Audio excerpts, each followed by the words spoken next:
বলছিল হেলাল ভাই, চায়ের দোকানেও একটি ভোটের আমেজ তৈরি হয়েছে গ্রামেগঞ্জে। আপনাকেও আমরা দেখি প্রত্যেক সপ্তাহেই আপনি আপনার নির্বাচনী আসনে যান, চায়ের দোকানে চা খেতে আমরা দেখি সামাজিক যোগাযোগ মাধ্যমের কল্যাণে।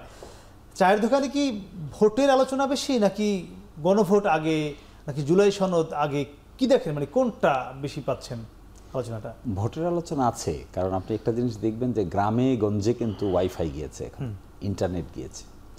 বাজারগুলোতে আমি খুব ইন্টারেস্টিংলি দেখি যে চায়ের দোকান কিছু আছে ডাল পুরি বিক্রি করে, কিছু আছেন সাথে সিগারেট বিক্রি করেন। এই দোকানগুলোতে কয়েকটা চেয়ার টেবিল থাকে, পাশে একটা মনিটর ফিট করা থাকে। এই মনিটরের মধ্যে ওয়াইফাই কানেকশন আছে। এর মধ্যে বিভিন্ন সময় দেখা যায় মানুষ ইউটিউবে কে কী বক্তব্য দিচ্ছে, কে কী বলছেন, এটা সরাসরি তারা এখানে দেখছেন, অ্যানালাইজ করছেন কার বক্তব্যের ধরন কি, কার শব্দচয়ন কি, কে কাকে গালি দিল। ইন্টারেস্টিংলি আমি এবার গিয়ে এটা প্রথম দেখলাম, একজনে একটা নেগেটিভ কথা বলছে, কেন এটা বললো, এটা নিয়ে তারা অ্যানালাইসিস করতেছে। এর মানে এটা একটা ওয়াইড স্প্রেড এবং একেবারে রুট লেভেলে ডিসকাশন। এখন আপনি যে কথাটা বলছেন যে এখানে কি গণভোটের ব্যাপারে প্রশ্ন হচ্ছে আগে, নাকি ইলেকশনের ব্যাপারে প্রশ্ন হচ্ছে আগে, একটা জিনিস বোঝা যায় ফিলিংসে।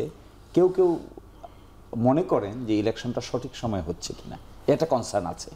আর একটা কনসার্ন এখানে আছে, গণভোটের এবং জুলাই সনদ এটা শিক্ষিত সমাজের মধ্যে বেশি, গ্রামে গঞ্জের একেবারে অজপাড়াগাঁয়ে এই আলোচনাটা কম।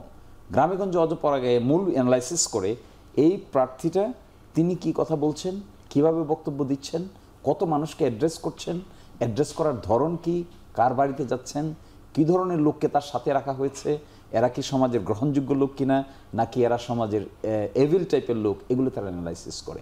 এবং আমি এটাও দেখেছি, ছবি নেয়, ফটোকার্ড করে, ফেসবুকে আপলোড দেয়।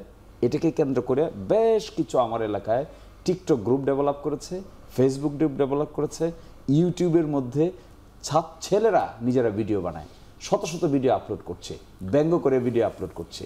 ফলে আমার ধারণা আগামী নির্বাচন it will be tremendously effective in social media.